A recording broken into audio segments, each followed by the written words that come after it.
Hey everyone, I'm here in my garage to show you where my house internet begins, but let me switch to the rear camera to show you this. So this here is the router, and I want to say that the internet that comes into here is based off of fiber, but I'm not exactly sure, come to think of it, because I'm not the one who controls the internet here. So let me actually just look it up. I do know that it's AT&T, and this is a BGW 320 router of some sort. It has both Wi-Fi and wired capabilities.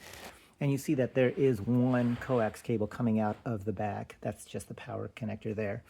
And the coax cable runs along the wall out to the outside. Now to explain that, I'm gonna have to, it's probably better if I just show you a drawing instead of trying to explain it all and walk around the house.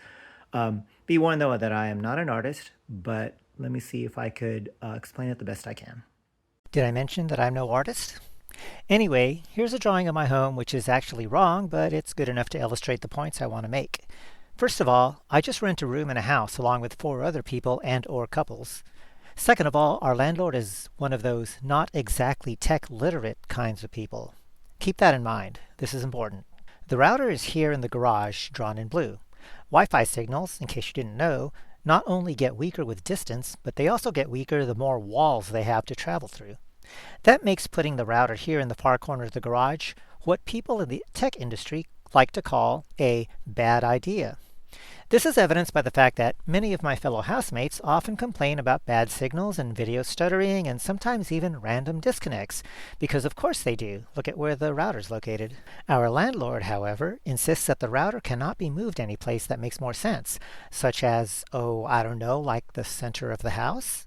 Despite all the complaints, including even me explaining the technical issues and even offering to set up repeaters and such, we are still not allowed to move the router or make any changes to the network because reasons. And finally, here is my room. It's a separate little shack outside of the house proper, and it has the greatest number of walls and other obstacles in between myself and the router, because of course it does. My solution? I obtained permission from the owner of the house, not the landlord, but the owner to whom the landlord answers, and they allowed me to run 100 feet of Cat8 twisted pair Ethernet cable from the AT&T router all along the outside wall of the house and into my little room shack. Because apparently, according to the landlord, this is better and cleaner than moving the router to the middle of the building. I told you he was not exactly tech literate, and as it turns out, is also of questionable sensibility. Anyway. So here's the router to my little personal subnet. It clearly also has Wi-Fi antennas because I use both Wi-Fi and wired connections to it. Ignore the blue thing on the side, that's just a bug lamp. But you can see through the back the black cable from the outside to the external, or from the external router, connects right there, and then there's a yellow cable connecting from on the left side that goes to my desktop PC. I do have one single laptop here that is fairly old. I think it's from back in 2014, 2016, an old Dell that I actually use now as just a dedicated Linux server. It's connected via Wi-Fi though, but it does have a static IP address. Why did I lose audio for this clip? But anyways, this is my main PC, a desktop PC on the left side that is connected via its own Ethernet cable, and also my work laptop that is connected via Wi-Fi on the right side.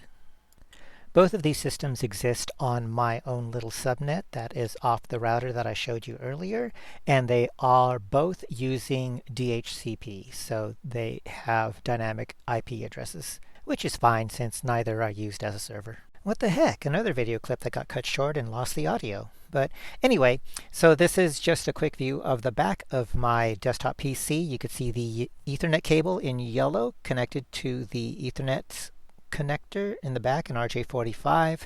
The little green flashing light there is probably just an activity indicator. And so everything I just showed you allows me to set up the network here at this house just like this.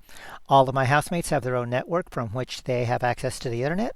And branching off that, I have my own little subnet from which I can also access the internet.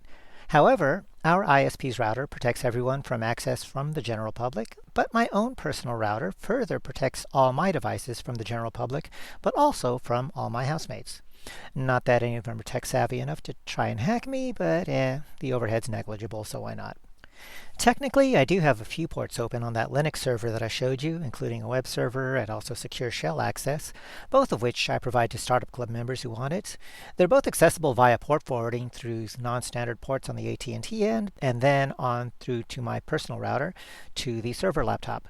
But that's probably something we'll talk about later when the class covers IP networks and ports. And I got a feeling I'll be going over it in more detail at that point.